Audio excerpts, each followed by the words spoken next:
Dəmir 2 oksid, feryum O. Dəm qazı mühitində kifayət qədər qızdırılır. Üzərinə gəlsin dəm qazı. Alınır dəmir, üzərinə gəlsin CO2. Buna yazıblar birinci reaksiya. Sonra deyir ki, alınan bərk maddə dəmirdir. Dəmir üzərinə gəlsin, havada tam yandırılır. Oksigen bu zaman əmələ gələn maddə dəmir yanığı adlanır. Feryum 3O4.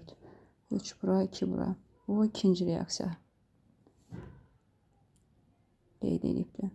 Sonra isə reaksiya məhsulu xlorid turşusunda həll edilir. Yəni dəmir CO4 xlorid turşusunda həll edilir. Bu qarışıq oksiddir. Həm 2 valentli duz əmələ gələcəkdir. Dəmir xlor 2. Həm 3 valentli duz əmələ gələcəkdir. Dəmir xlor 3. Üzərinə gəl H2O. Oksigen solda 4-dür. Bura 4 qoyuram. 8 hidrogen oldu. Və 8-dən də xlor sağda düzəltməliyəm. Və dəmir də eyni zamanda 3 olmalıdır. Bura 2 qoyanda düzələcəkdir. Bu oldu 3. Kütləsinin zamanı asılı aşağıdakı kimi olur. Qrafikdə yanda veriblər. Birinci reaksiyada alınan bərk maddə istəyir dəmir. İkinci reaksiyada alınan bərk maddəni istəyir dəmir yanığı. Üçüncü reaksiyanın tənliyini istəyir dəmir CO4. Bax, 29-cu sual ən aşağıdadır. Üçüncü reaksiya buydu. 30-cu sualda isə nə deyir?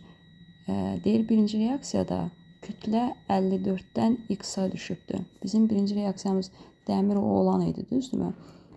Bunun nisbi molekul kütləsini hesablayanda 56 üstə gəl 16, bu eləyəcək 72. 72, dəmir neçə alınıbdır burada? 56.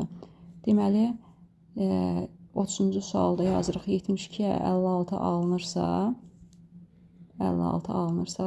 bu da deyir 54. 54-də nə qədər alınacaqdır? Bunu hesablayaq. Deməli, bu ixtisar geçsə X bərabərdir 42 olacaqdır. Sonra ikinci qrafikə baxırıq. Bu dəfə də kütlənin artımını göstəriblər və ikinci reaksiya üçün göstəriblər. İkinci reaksiyada da həqiqətən baxın 3 vuraq 56 idi dəmir.